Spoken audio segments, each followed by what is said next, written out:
Par rapport à la soirée à laquelle vous avez assisté, même plus que ça, puisque vous y avez participé pleinement, qu'est-ce qui vous a le plus marqué dans le débat, dans les échanges de ce soir? Ce que vous avez apprécié également et ce qui vous motive derrière tout ça?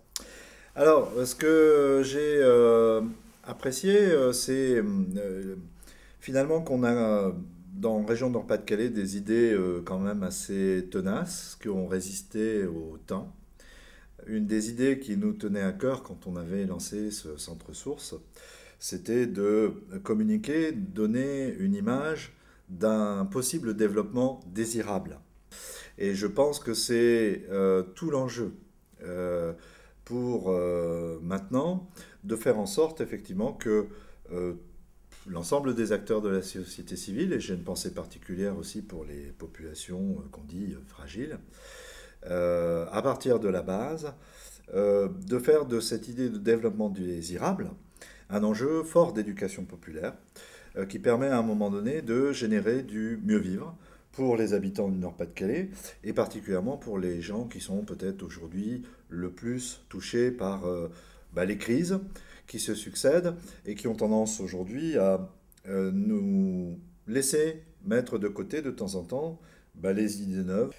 Alors voilà, donc je trouve qu'effectivement, parler encore de développement désirable après 10 ans, rester dans cette perspective vivante et dynamique est particulièrement intéressante.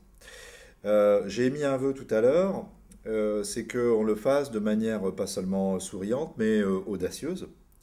Et ça, c'est tout le vœu que je fais vraiment à l'adresse du CERF, de continuer à raconter les histoires de gens qui aujourd'hui font preuve d'audace. Même si l'on fait le constat que tout ne peut plus se faire comme avant, eh bien, il faut à la fois l'audace de pouvoir entreprendre autrement, euh, et puis en même temps de rester dans cette perspective de réfléchir tout en agissant sur la manière dont on peut aujourd'hui construire le monde, non seulement pas comme avant, mais plus avec la boîte à outils d'avant.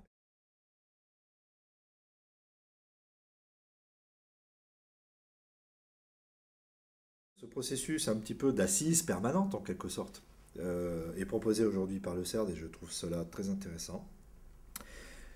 Je crois qu'il faudra le jalonner, ce processus d'étapes décisives, c'est-à-dire ne pas dire voilà, on réfléchit, puis une fois que ce sera tout bien réfléchi, on va produire, on va faire, on va agir. Mais que dans le même temps, on arrive effectivement à permettre à l'action de se faire dans le même temps qu'on réfléchit et ne pas prétexter qu'on n'a pas assez réfléchi pour dire qu'il n'est pas encore temps d'agir.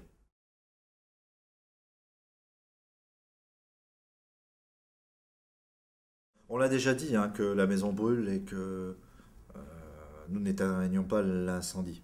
On l'a déjà dit. Ça fait 10 ans qu'un président de la République l'a dit en tribune à Johannesburg. Et on a vraiment la sensation que les choses au niveau international ne progressent pas. Donc je pense qu'il faut complètement changer de posture, voir comment cet enjeu devient un enjeu de collectivité territoriale et d'acteurs et de communautés agissantes au niveau local. Nous avons tous les moyens aujourd'hui pour le faire. Je ne suis pas certain que les exemples emblématiques qu'on propose aujourd'hui de reproduire, ou en tout cas sur lesquels s'inspirer, aient attendu beaucoup de choses du niveau international pour grandir, pour incarner un avenir. Ne croyons pas que nous ne sommes pas chacun les personnes qui pouvons faire preuve de base, que c'est l'affaire d'autres, et notamment au niveau international, c'est à nous tous à un moment donné, d'évacuer nos frayeurs pour pouvoir effectivement entrer dans l'action et faire des choses qui ne sont pas que risquées, ce sont des choses aussi qui font plaisir. Et bien voilà, chacun peut effectivement prendre en main son destin avec d'autres pour arriver à faire en sorte que les histoires qu'on construit sont de belles histoires et disent le mieux vivre qu'on veut pour demain.